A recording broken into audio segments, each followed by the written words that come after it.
Olá, meus queridos, tudo bem com vocês? Sou a professora Patrícia Valério e estou aqui para mais uma aula de itinerário formativo, ressignificando a formação do povo brasileiro. Bom, antes de mais nada, vamos relembrar o que nós trabalhamos na aula anterior, né? Então, na aula anterior, nós vimos o conceito de história e memória e que estas sempre estarão interligadas. Também vimos as matrizes étnicas, ou seja, as etnias formadoras do povo brasileiro. E hoje, nós na aula passada eu até disse isso a vocês, nós vamos trabalhar com o importante antropólogo e sociólogo, que é o Darcy Ribeiro. Ele vai nos dar uma visão, né, sobre essa formação do Brasil. Mas antes de mais nada, eu quero trazer aqui alguns fatos históricos, trabalhar alguns fatos históricos com vocês, né? Porque a história, no decorrer, no desenvolvimento, né, do nosso itinerário, eu quero trazer um pouco de história aqui para vocês, né? Porque eu não posso apenas chegar aqui e jogar os fatos, o pensamento do Darcy Ribeiro, sem antes vocês conhecerem a história. Bom, deixa eu compartilhar aqui então com vocês um PowerPoint, só para a gente falar um pouquinho do processo, tá? De colonização do Brasil e como Portugal vai chegar a... Qual o interesse de Portugal nessa colonização, né? Então, vamos voltar bem lá atrás. A gente vai, assim, dar passos lentos, tá? Vamos voltar bem lá atrás da nossa história, no nosso processo de colonização. Vamos na expansão marítima e comercial. Como assim, professora? Vamos acompanhar a leitura comigo, ó. Expansão marítima e comercial ou grandes navegações faz parte do contexto mercantil europeu do século XV. Como assim contexto mercantil? Vamos lá. A expansão marítima, ou seja, uma expansão marítima através dos mares para realizar comércio, para obter lucro, riquezas, acúmulo de capitais, certo?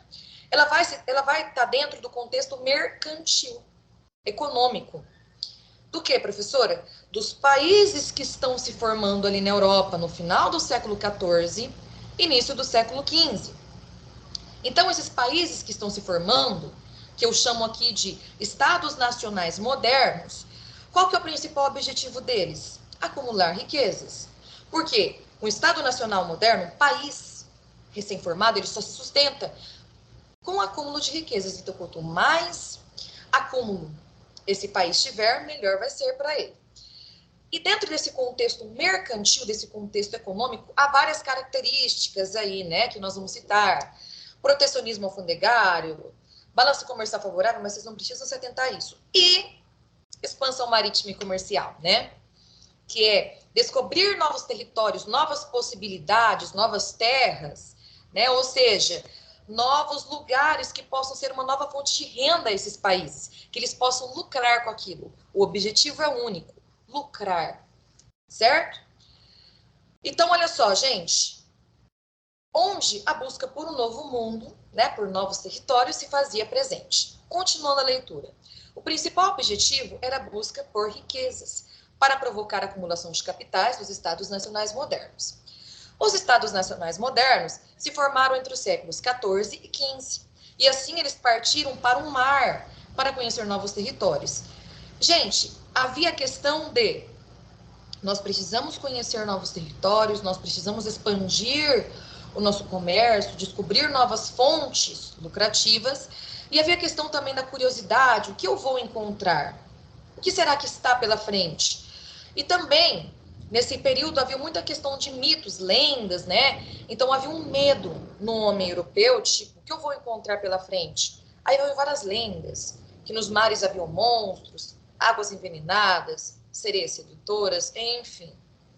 Então, os caras que vão partir aí nessa expansão marítima, nessas grandes navegações, eles vão ser tidos como verdadeiros heróis mesmo, pois eles vão enfrentar os seus próprios medos para buscar riquezas para seus países que estão se formando ali. Quais serão os dois primeiros países a serem os pioneiros nessa expansão marítima? Portugal e Espanha. Vamos lá, turma do segundo C, relembrar então a aula de geografia. Já expliquei isso para vocês na aula de geografia. É que alguns faltaram, se eu não estou enganada. Então, Portugal e Espanha. Por que eles serão os pioneiros? por conta da localização geográfica deles, gente. Era muito favorável. Eles se localizavam ali na entrada do mar Mediterrâneo, na famosa Península Ibérica, tá? Qual que era o objetivo? Acumular riquezas e principalmente a busca por especiarias, né? Os famosos temperos. Até um meme no Facebook que eu dou muita risada que é assim, meu Deus, tantas lutas pelas especiarias, pelos temperos e você aí usando sazon. Você já viu esse meme? É verdade, gente. Mas por que as especiarias eram tão importantes para a Europa? Porque, assim, a Europa ela era muito carente desses sabores, né? E essas especiarias tinham um altíssimo valor. Eles poderiam lucrar muito se eles encontrassem nessas novas terras as famosas especiarias. E também uma coisa que muitos alunos até me perguntam na aula, essas especiarias, viu, gente, não serviam só para eles temperarem ali, para eles utilizarem na preparação ali da comida, mas também para conservar os alimentos, porque eles não tinham geladeira na época. Então, eles conservavam os alimentos com as especiarias, né? Cravo, canela, pimenta do reino, sal, entre outros. Bom, gente, o que vai acontecer? Então, Portugal e Espanha, eles vão ser os pioneiros, eles que vão partir para buscar novos territórios, novas fontes lucrativas, e eles vão ficar meio que competindo. Portugal sempre, eu digo que queria ser o mais espertinho da parada ali, né? Sempre estar à frente. Em 1415, eles vão dominar a cidade de Ceuta ali na África, isso vai ser muito importante ali para eles, vai ser um marco inicial dessa grande navegação. Grandes e experientes navegantes, eles vão estar à frente, né, dessas embarcações, eles vão conseguir atravessar vários cabos, vários locais de difícil acesso e vão se tornar verdadeiros heróis, né, para esse povo. Só que vai acontecer um fato muito importante, que é assim, ó, em 1479, Portugal e Espanha, eles vão assinar o Tratado de Alcaçovas. O que vai ser esse Tratado de Alcaçovas, professora? Basicamente, assim, esse tratado ele vai estabelecer que Portugal ficaria com o sul das Ilhas Canárias, o arquipélago ali na África, e Espanha com o norte. E a partir daí, Portugal, inclusive, vai começar a plantar ali na África e também, olha só, gente, muito importante, a escravizar os africanos, que vão ser utilizados mais tarde, certo? Como mão de obra no Brasil. Bom, o que vai acontecer? A partir desse Tratado de Alcaçovas, que foi assinado nesse ano aí, em 1479, na cidade de Alcaçovas, em Portugal, vai dificultar, certo? Para o acesso, digamos assim, para a Espanha. Então, a Espanha ela vai se sentir acuada, porque assim, vejam só. De um lado, nós tínhamos, em um certo ponto, o domínio tá, do mar Mediterrâneo pelas cidades italianas da época, por Gênova, Florença, Veneza. E de outro lado, eles só podiam ali, eles ficaram com o norte ali, né? Das Ilhas Canárias, eles não poderiam navegar por outra região. Então, há uma limitação ali para a Espanha. A Espanha se vê acuada e fala, e agora? A partir daí, eles traçam uma nova rota, e quando eles traçam essa nova rota, lembrando que quem estará à frente dessa grande navegação vai ser Cristóvão Colombo, tá? Um experiente navegante aí, contratado pelos reis espanhóis da época, reis esses que eram super católicos, né? Isabel de Castela e Fernando de Aragão. E aí, quando ele traça esse novo trajeto, ele dá de cara com a América, em 1492. Então, olha só, em 1492, em busca de uma nova rota para chegar às Índias, o navegante Cristóvão Colombo chega à América, principalmente ali na América Central. Bom, gente, o que vai acontecer? Eu digo sempre assim que Portugal ele quer ser o espertinho da parada, né? Portugal, vendo que a Espanha chega a um novo território, ele vai querer, olha só, uma parte desse novo território, ele vai meio que exigir. E, historicamente, nesse contexto das grandes navegações, Portugal e Espanha já brigaram muito por isso. Então, assim, a Espanha não vai querer se indispor com Portugal mais ainda. E lembra que eu disse a vocês que os reis da Espanha, Isabel de Castela e Fernando de Aragão, eles eram reis católicos? Pois bem, a Igreja Católica vai se articular tanto com os reis da Espanha e os reis de Portugal e vai tentar dizer mais ou menos assim: olha, ô Espanha, você já arranjou conflitos demais com Portugal, doe parte desse território, certo? E aí, em 1493, vai ser assinado não, eles vão tentar assinar, né, a famosa bula intercoeteira ou bula papal, que vai permitir ali 100 léguas ultramarinas a oeste da cidade de Cabo Verde, na África. Só, eu até já mostrei esse mapa para vocês em geografia. Só que Portugal ficaria com um grande pedaço de oceano. Então eles não aceitam.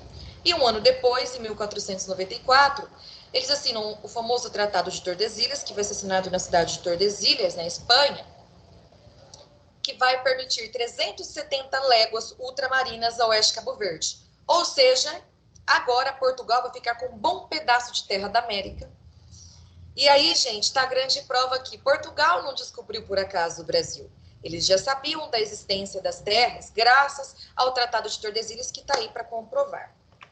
Bom, gente, quis dar uma aula aqui, meio que relembrar alguns fatos históricos, porque eu não posso chegar aqui e jogar um livro de Darcy Ribeiro para vocês sem antes explicar isso. Bom, em 1500, tá, gente? Deixa eu só trocar aqui de slide para vocês, trocar o PowerPoint, só um minutinho.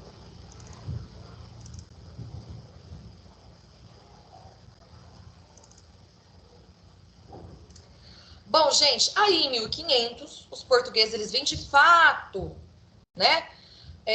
Não colonizar, eu digo, porque esse período vai ser chamado de pré-colonial.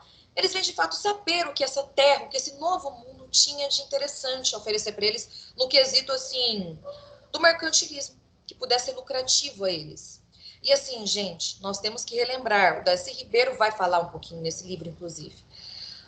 Não foi, não foi assim a base, não foi amigável, tá, esse processo. Foi um processo muito triste, um processo violento, em que aconteceu muito genocídio, o extermínio dos nativos, né? Eles escravizaram posteriormente lá índios, escravizaram negros vindos da África, e foi um processo triste. Então, gente, essa colonização, aqui especificamente nós vamos falar hoje do Brasil, mas todos esses processos de colonização, eles foram processos tristes e violentos para esses povos, tá? Bom, e é isso que chegamos ao ponto que eu queria. Que o Darcy Ribeiro vai falar em seu livro e nós vamos dialogando aqui, quer dizer, queria estar ao vivo aí com vocês, né, para a gente dialogar mais, mas nós faremos isso porque nós temos uma aula gravada e nós temos uma aula online, na sala de aula, online não, perdão, ao vivo, na sala de aula, para a gente poder dialogar e tratar esse tema. Bom, e agora que vocês sabem um pouquinho da história, do que motivou Portugal, ou seja, dinheiro, gente, lucrar, né? Então, agora que vocês sabem as motivações aí de Portugal para colonizar o Brasil, e que foi um processo violento e triste de nossa história, vamos aqui ao que interessa do Darcy Ribeiro, as matrizes do povo brasileiro. Bom, gente, primeira coisa, vamos descobrir um pouquinho quem foi esse cara que vai trazer a sua visão. Hoje nós vamos ver a visão do Darcy Ribeiro, que foi um importante antropólogo e sociólogo. O que o antropólogo faz? Ele estuda o homem dentro da sociedade. Aqui eu trouxe, tá, gente? Eu sempre, assim, nas minhas aulas, eu gosto de trazer uma biografia da pessoa. De vocês verem quem foi essa pessoa, qual foi a sua importância dentro da sociedade brasileira. É um pouquinho longa, viu, a biografia dele, mas vamos trazer aqui os pontos centrais. Vamos lá, então, ó. Então, Darcy Ribeiro, esse importante antropólogo sociólogo, ele é um mineiro, tá? Nasceu em Montes Claros, Minas Gerais. Ele formou-se em antropologia em São Paulo e dedicou seus primeiros anos de vida profissional ao estudo dos índios do Pantanal, do Brasil Central e da Amazônia. Fundou o Museu do Índio e criou o Parque Indígena do Xingu. Escreveu também uma vasta etnográfica de defesa da causa indígena. Nos anos seguintes, inclusive, olha, gente, a importância desse cara, hein? Criou a Universidade de Brasília e foi ministro da Educação. Foi ministro chefe da Casa Civil quando o golpe militar de 64 o lançou no exílio. Isso aqui eu vou passar. E aqui uma frase importante do Darcy Ribeiro. Olha só. O Brasil, último país a acabar com a escravidão, gente. E o Brasil não acabou com a escravidão porque ninguém era bonzinho, não. Foi uma pressão externa da Inglaterra, viu? Então, olha só, o Brasil, o último país a acabar com a escravidão, tem uma perversidade intrínseca na sua herança, que torna nossa classe dominante enferma de desigualdade e de descaso. Olha só, gente. Esse é o livro, tá? Que eu reli, na verdade, para dialogar, para trazer aqui para vocês algumas ideias centrais, O Povo Brasileiro. Então, ele vai falar um pouquinho dessas matrizes culturais aqui do Brasil. Isso tem tudo a ver com o nosso itinerário. Então, vamos lá, gente, ver um pouquinho do tema central desse livro e qual que era a ideia central aí do Darcy Ribeiro. Então, olha só. Ele vai trazer uma ideia bem interessante, que é do povo novo. O que seria isso segundo ele? Olha só.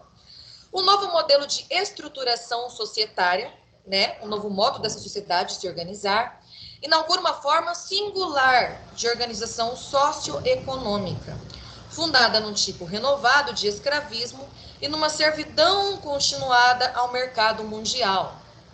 Então, olha só, gente, ele vai trazer aqui, a primeira ponto que eu quero tratar com vocês aqui, é que esse novo modelo que está se formando na sociedade brasileira, desde os primórdios, desde quando os portugueses chegam aqui e começa todo esse processo violento, né, que foi a colonização do povo brasileiro, a formação do Brasil e a colonização do Brasil. Olha só, é um modelo único que essa sociedade ela vai se estruturar, uma forma singular, né, que vai fundar um tipo renovado de escravismo.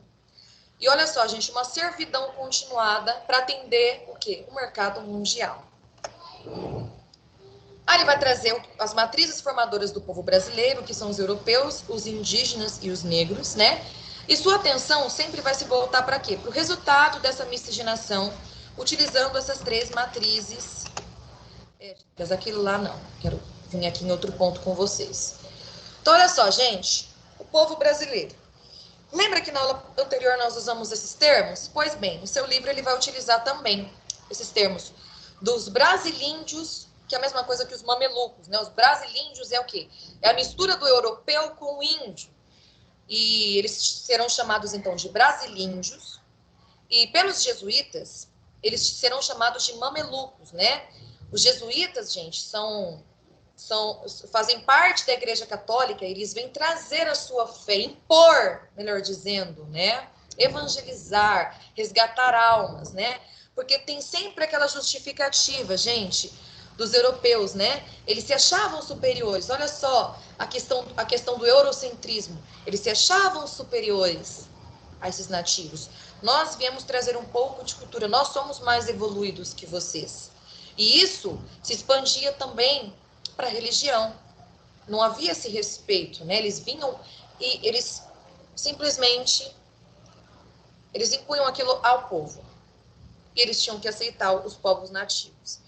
Isso tudo foi um processo com muita violência, tá? Não foi tão bonito, tão calmo como retratam os livros didáticos. Então, olha só, gente. E nesse contexto vai acontecer algo que eu trouxe aqui para vocês, né? Voltando aqui no Darcy Ribeiro, no contexto da mistura do índio com o branco, vai acontecer uma coisa que nós chamamos de cunhadismo, né? Que, vejam só, que era a relação de incorporar estranhos em sua comunidade, através de trocas para vocês poderem estreitar relações. Então, meio que era assim, gente, olha só. Uma mulher, por exemplo, indígena, ela era dada a uma outra etnia como uma forma de estreitar relações. Certo? Então, vejam só. Os mamelucos, que é o fruto, né, dessa miscigenação entre o índio e o europeu, entre o índio e o branco, eles negavam as suas raízes, tá? Eles procuravam se afastar de suas origens indígenas e se aproximar mais do grupo étnico europeu. Só que eles eram rejeitados, eles não eram aceitos entre os europeus. Então, eles rejeitavam suas raízes e eram, como posso dizer, e eles eram rejeitados pelos europeus, os mamelucos, né? Essa mistura. Então, isso vai muito que acontecer por conta do cunhadismo, né? Dessas trocas. Ou seja, dar, por exemplo, uma índia a um branco para poder estreitar relações, né? Eu estou usando aqui o caso, por exemplo, do índio com o branco, mas também isso acontecia, o cunhadismo acontecia com outras etnias também. Isso era muito comum com as demais etnias. Então, olha só, tanto os mamelucos quanto os afro-brasileiros, né, nesse processo de formação aí do povo brasileiro, que vem lá dos primórdios, desde quando o português chega aqui no Brasil, eles sem ter uma terra, olha só, que tivesse identificação, eles não conseguem se identificar. Eles tiveram que construir a sua própria cultura, com as experiências muito ruins, por sinal, que aqui eles vivenciaram, tá? Formando o povo brasileiro. Então, gente, o que eu digo a vocês aqui, nós temos uma dívida histórica com esse povo, tá? Principalmente com os afro-brasileiros. Então, como que vai acontecer esse processo sociocultural? Olha só, o processo de formação do povo brasileiro vai ser marcado, tá, gente? Constantemente por situações de conflitos, que é o que eu disse a vocês anteriormente, né? Situações conflituosas, de muita violência, vai haver também muito genocídio. Foi um processo triste, não foi nada bonito. Então, olha só, caracteriza o entendido entre choque, aquele choque, né? Dos contingentes índios, negros e brancos, dentro do quadro de conflitos dos não puros, né? Que eram aqueles povos considerados inferiores, e também da miscigenação, da mescla entre esses povos, do resultado, do fruto, né? Desses povos, né? Como eu dei o exemplo ali para vocês, os brasileiros, os mamelucos, né? Que são resultado do fruto entre os índios e os brancos. Então, olha só, as lutas, as lutas são inevitavelmente sangrentas, que é o que eu disse a vocês, porque só a força pode impor e manter a condição deles de submissão, de escravidão. Desde a chegada do primeiro negro até hoje, eles estão na luta para fugir dessa inferioridade que lhes foi imposta. Sim, gente. Então, o que eu disse a vocês, nós temos, sempre teremos uma dívida histórica, tá? Com esse povo. O que é mantida através, tá? De toda sorte de opressões, dificultando extremamente a sua integração na condição de trabalhadores comuns, iguais aos outros, ou também de cidadãos com os mesmos direitos. Então, gente, os afro-brasileiros, tá, gente? Eles estão na luta. Eles sempre estiveram e continuam na luta de tentar ter a mesma integração na sociedade que, por exemplo, os brancos, através dessa dívida histórica que temos com ele. Então, nós vemos o quê? Políticas públicas pautadas para isso. A partir do momento, gente, que tem que ser criada uma lei, vocês marquem bem isso, a partir do momento que tem que ser criada uma lei para esses povos minoritários que nós chamamos terem direitos, vocês podem ter certeza que há uma desigualdade muito grande. Que há uma desigualdade imensa. Porque vejam só, gente, eles têm que lutar para eles terem os mesmos direitos dos brancos, por exemplo. Isso é muito grave.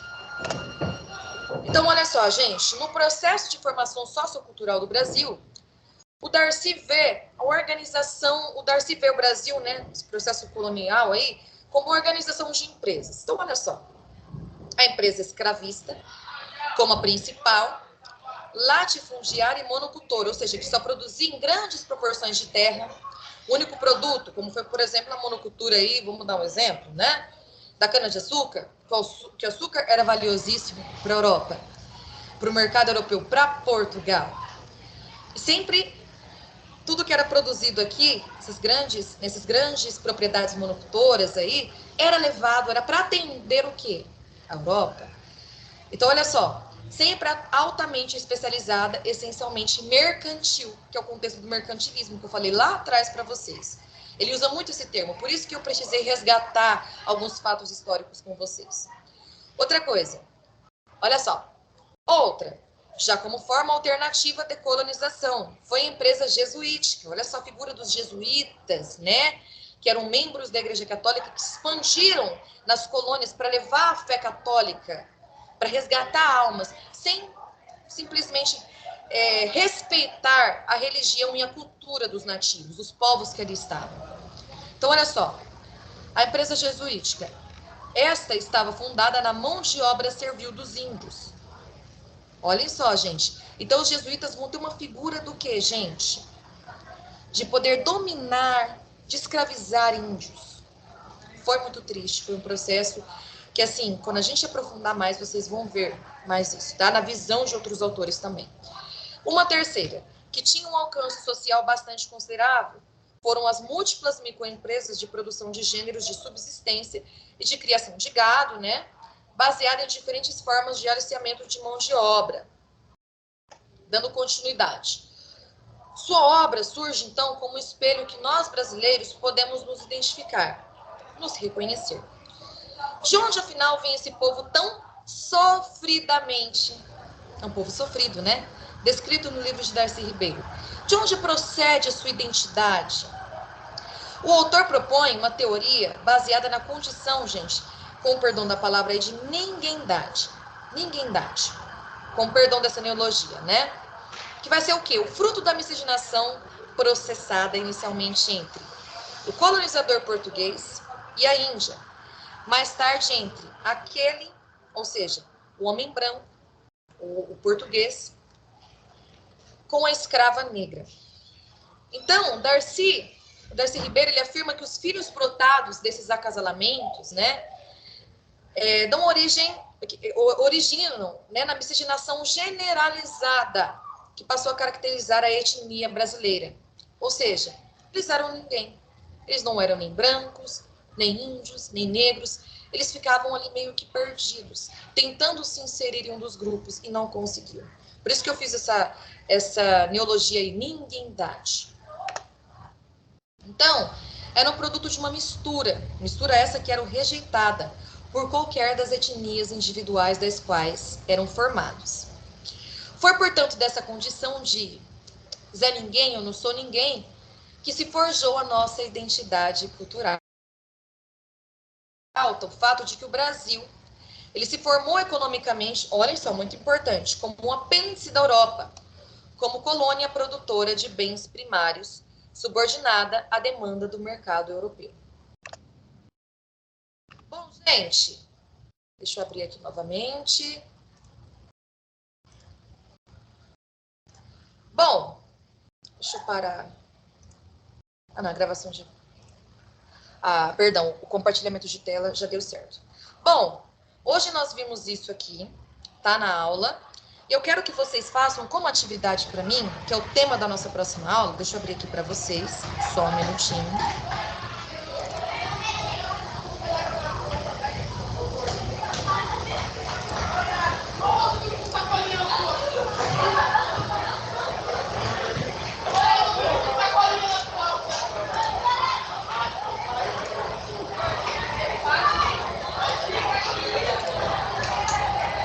Peraí, deixa eu descer aqui para vocês.